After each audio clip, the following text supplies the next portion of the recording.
Bonjour à tous, bienvenue dans cette 10e partie de notre formation de Python qui s'étend de la base jusqu'à la programmation orientée objet. Dans cette partie, nous allons parler sur les structures de contrôle en Python. Donc, on va voir qu'est-ce qu'une structure de contrôle, quels sont les différents types de structures de contrôle en Python. Les contrôles. Les structures de contrôle en Python. J'ai mis ici contrôle avec les boucles en Python. Donc, c'est-à-dire, les structures de contrôle, ils travaillent avec les boucles pour faire quoi? Soit sauter une itération ou encore soit arrêter une itération. Donc, parmi les structures de contrôle, nous avons break. Donc, break permet d'interrompre la boucle immédiatement, même si toutes les itérations ne sont pas terminées. Donc, par exemple, ici, vous avez un exemple comment utiliser break.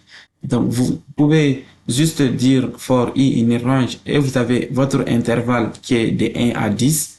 OK? Vous allez mettre une condition, par exemple, en disant que si la valeur de i arrive à 5 itérations, il faut arrêter la boucle. Donc, dans ce cas, en disant if i égale à 5, break, OK? Même si toutes les itérations ne sont pas terminées, si i égale à 5, c'est-à-dire à la 5e itération, la boucle va s'arrêter et il va sortir de là. La boucle for va sortir de toutes les itérations et le programme va continuer avec les autres instructions. La deuxième structure de contrôle, c'est quoi? C'est continu. Continu permet d'ignorer le reste du code dans la boucle et passer directement à l'itération suivante. Ça veut dire quoi? Ça veut dire si vous voulez sauter une itération, il faut juste utiliser continu avec une condition. C'est-à-dire ici, on a juste mis une condition.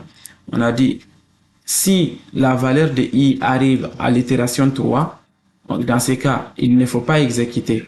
C'est-à-dire les instructions qui sont en dessous ne seront pas exécutées. La boucle for va continuer avec l'itération 4. Si vous remarquez ici, on a quoi? On essaie d'afficher i. Lorsque i égale à 2, on voit à l'écran. Mais lorsque i égale à 3, on a sauté sur tout ça pour revenir à la boucle for pour qu'il passe à l'itération 4, ainsi de suite, et 5. Donc, vous voyez que break et continu sont des structures de contrôle qui sont vraiment utilisées, pour contrôler les boucles, que ce soit les boucles while et les boucles for.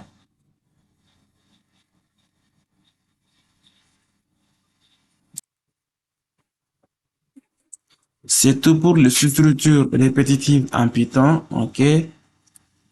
Merci et à la prochaine.